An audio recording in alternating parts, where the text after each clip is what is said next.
Hello everybody, I'm the Vanabond, musician and videographer. It's very clear nowadays how empowering music with the right message that actually contributes to the healing of this world is simply not getting through the gatekeepers of the internet and the mainstream. Luckily we've got platforms like this one that will allow independent artists like myself to promote our work. Let me show you some more examples. When I run to find my answer, a few dominions in the realms of love is where we should explore. She's an Amazon. She's an Amazon. Feel like dancing. Does anyone understand me? If you did find that interesting and valuable, please go ahead and browse through my channel. Go watch, listen, get inspired, reflect, feel the good vibes, feel the healing. Definitely subscribe and follow so more people can get the right message quicker. Definitely get in touch as well if you want me to elevate your event. If you're an artist yourself and you need help, I can also record, master, mix your songs, and I can produce your videos like the ones you just saw. Thank you very much for your time, and I'll see you in the new earth. This is the situation that we face in this world. People who are infinite consciousness operating at the level of body consciousness. And that's exactly where the manipulators want us. Because if we are not connecting out there and getting our insight, inspiration, intuitive knowing from out there, then where do we look to get a fix on who we are and what's happening in the world? We look that way, through the ears and the eyes. And who's controlling that information? Those that control the media, education, etc. Gotcha.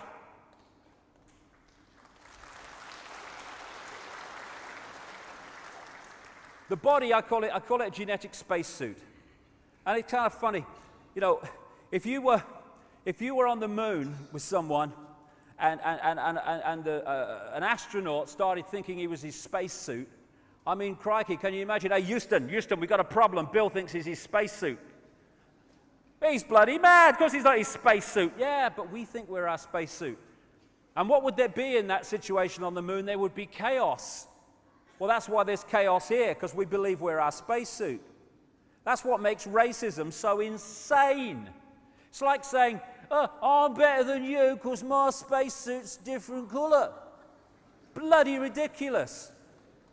But the cutting edge of human knowledge, so why should I complain? We are consciousness working through the body. Now, I got a real amazing feeling for this.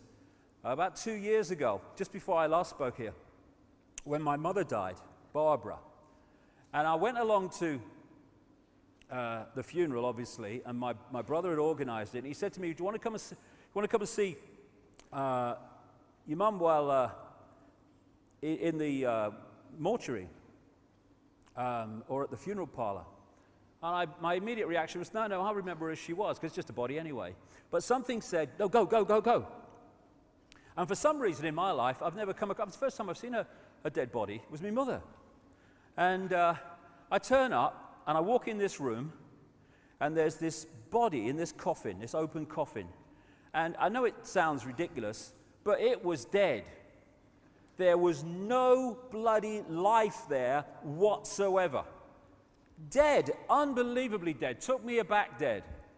And next to it was this picture which my brother had blown up, which was going to go and be used in the funeral, which it was. And there was my mother's absolutely dead body, and there was this picture of my mother absolutely full of life, full of energy, full of sparkle. And I stood there and I could see in those two images what life is, what consciousness is. Because that was alive, that was dead. We are consciousness, and we've got confused. And in identifying who we are with the body, we've seriously buggered up our sense of perception and therefore our ability to be free. The energy that or the reality that we are experiencing, that we apparently see with our eyes, is just a frequency range. That's all it is, and it is minute. What we call visible light. According to current mainstream science, the electromagnetic spectrum is 0.005% of the energy known to exist in the universe. 0.005%, and visible light which is the only frequency that our eyes can decode into this reality, is a fraction of the 0.005%. We are basically visually blind in terms of what exists in the same space that we're experiencing. It's just a television, holographic television station we're experiencing. Tiny frequency range, visible light that we are experiencing. And what we are is, at this level, receiver transmitters of information.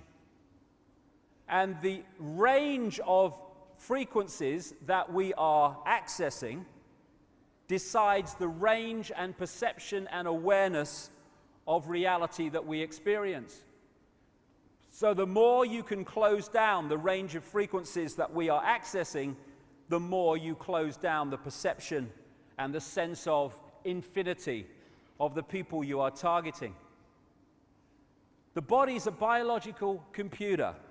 Biological in the sense that, unlike a desktop computer, it has the ability to an extent to think for itself and work things out for itself. That's what we call evolution on a physical level.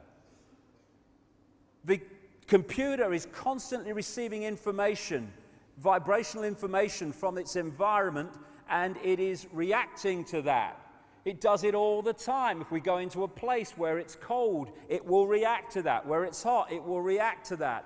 And it's the same with things like animals, that over a period of time, their environment changes. That information is being received by the computer and analyzed by the computer, and it's making changes. And if those environmental changes, habitat changes, happen slow enough, that is why you see animal bodies evolve to fit the new environment. But if it happens really quick, we call it extinction because it can't change fast enough.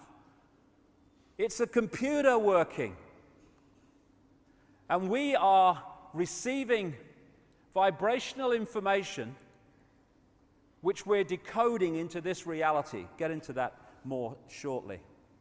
We are interacting with this infinite consciousness, but how much of that consciousness are we reacting to with? That depends on the range of frequencies we're accessing. And we're a bit like a dodgem car in a fairground. You know, you've got the dodgem car, it's going round, it's doing everything, lots of energy, and then once the power is switched off, it's, hey, my car's gone dead. Yes, because its energy source is gone, and that's what we call death. Not death at all. It's the movement of consciousness out of this reality. That's all. What we call near-death experiences have enormous amounts of common stories about what they experienced when they left the body and then were returned when their body was revived. Stories that support massively what I'm saying here today about the fact that we are consciousness and the body's just a vehicle. They talk about going through the tunnel into another reality and how limitation disappears, how the emotional intensity disappears, because a lot of that emotional intensity, if not all of it, is body consciousness. This is what one near-death experiencer said about what he experienced when he left the body. Everything from the beginning, my birth, my ancestors, my children, my wife, everything comes together simultaneously. I saw everything about me and about everyone who was around me. I saw everything they were thinking now, what they thought then, what was happening before, what was happening now. There is no time, there is no sequence of events, no such thing as limitation, of distance, of period, of time, of place. I could be anywhere I wanted to be simultaneously. That is who we are, and we need to remember it so we can sort this place out.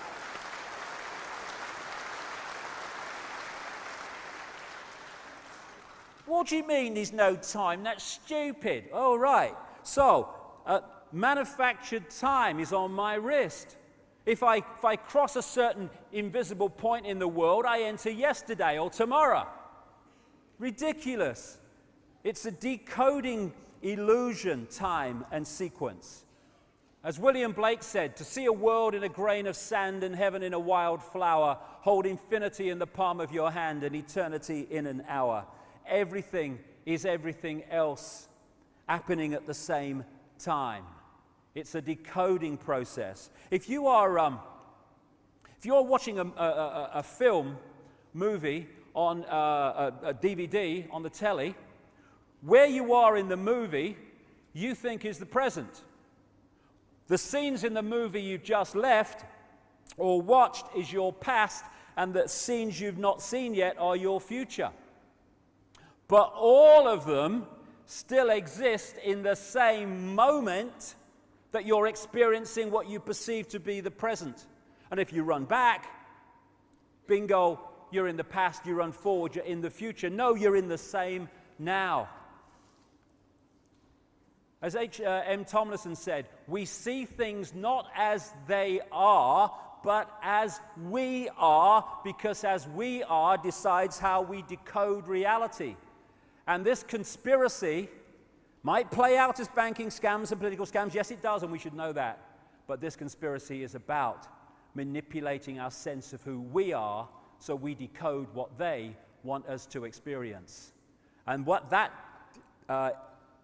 perception is one of division, apartness, because that creates the fault lines through which they can divide and rule us, when we are oneness, all connected at different points of perception and observation within that whole, therefore expressing glorious diversity, but still connected. And that's the point, you know. I understand it. When you're talking about oneness, people think that it's like everyone therefore becomes one clone blob, like this.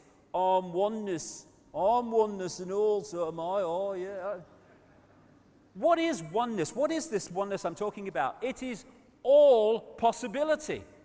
That's what it is.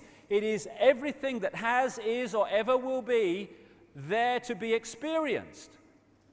So there is no contradiction between being in a point of awareness of the connectedness of everything and at the same time celebrating and expressing your glorious diversity and uniqueness of perception. Indeed, the uniqueness of our expressing of our lives is honoring, if you like, the oneness that is all, because it's all possibility. What you get, ironically, when you disconnect from that into that, is you get a situation where you do get people who are, you know, I'm not oneness, neither am I, I'm not oneness. You do get uniformity, because people start operating on the same tiny range of frequencies, and therefore they start acting and seeing the world the same. Everyone thinks the same, everyone's tuning to the same bloody station. That's why we think when we experience the world, and understandably it seems like that, and the way we decode it, that the world is out there, that it's out there. In fact, it's just a projection. It's all going on in our minds, in our heads, as we decode reality. As the great Bill Hicks, the American comedian, said. What a great man he was. Great man. All matter is merely energy condensed to a slow vibration. We're all one consciousness experiencing itself subjectively. There's no such thing as death. Life is only a dream, and we are the imagination of ourselves. And that's the foundation of the conspiracy. Manipulating our imagination of ourselves. Infinite love is the only truth. The existence of an infinite consciousness is the only truth. Everything else is illusion. Everything else is the imagination of that consciousness made manifest and experienced. This is who we are. This is what we think we are. We think we're the body that we see in the mirror. Humans are a software program. It's like playing on the computer a certain piece of software. We call it genetic inheritance and all that stuff. And from that, we get what we call personality.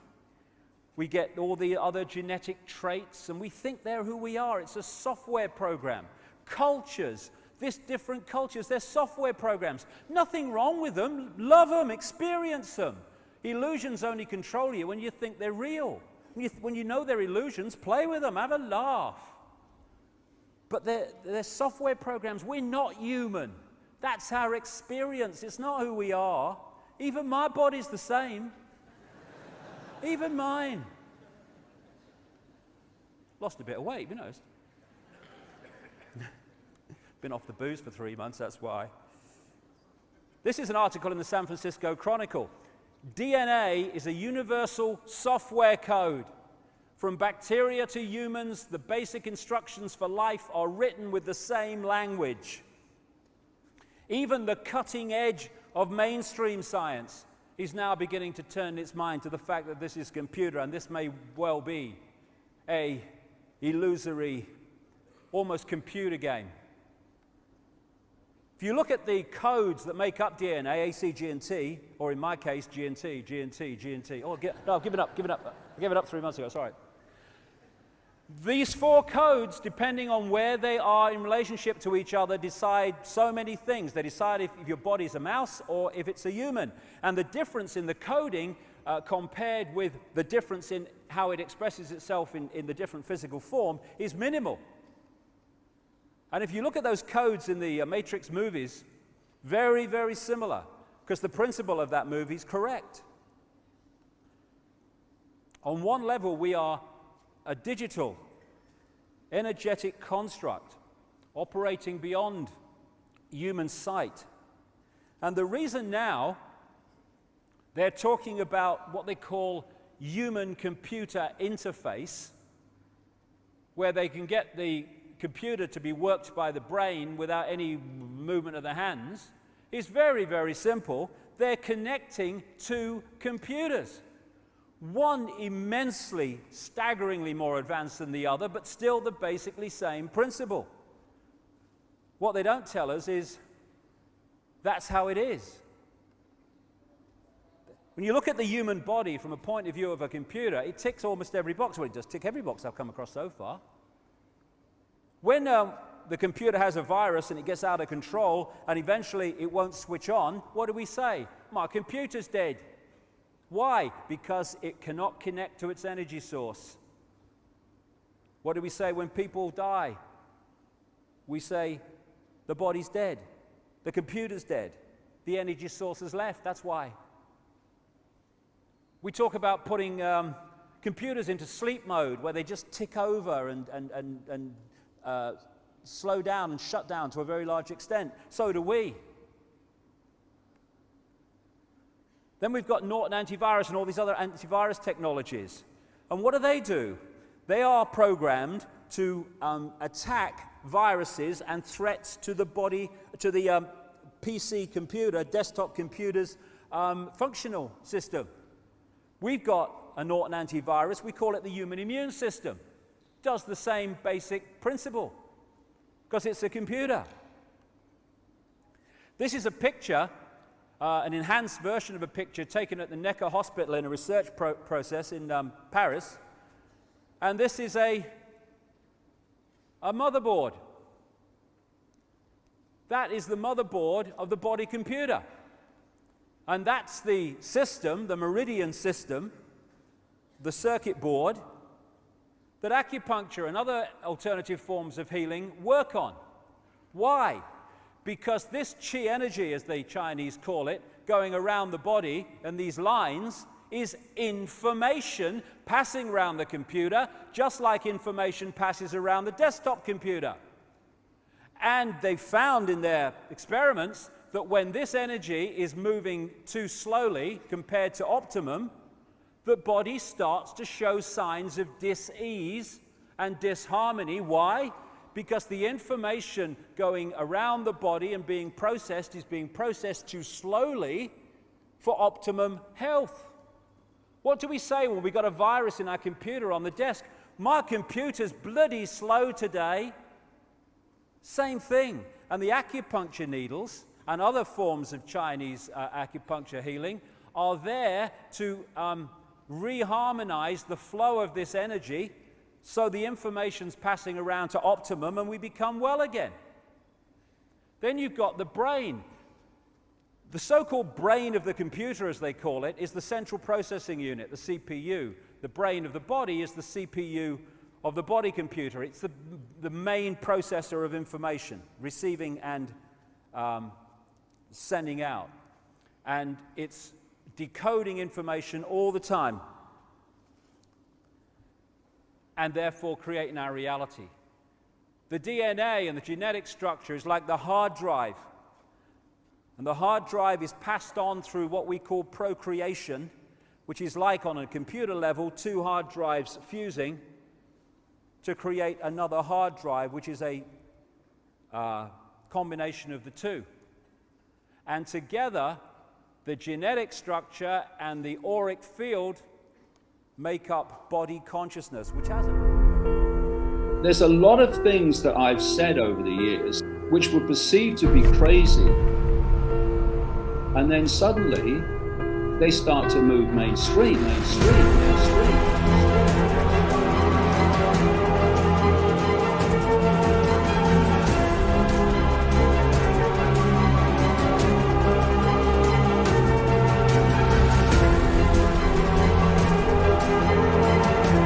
I'm waiting for someone to convince me that we don't live in a simulation.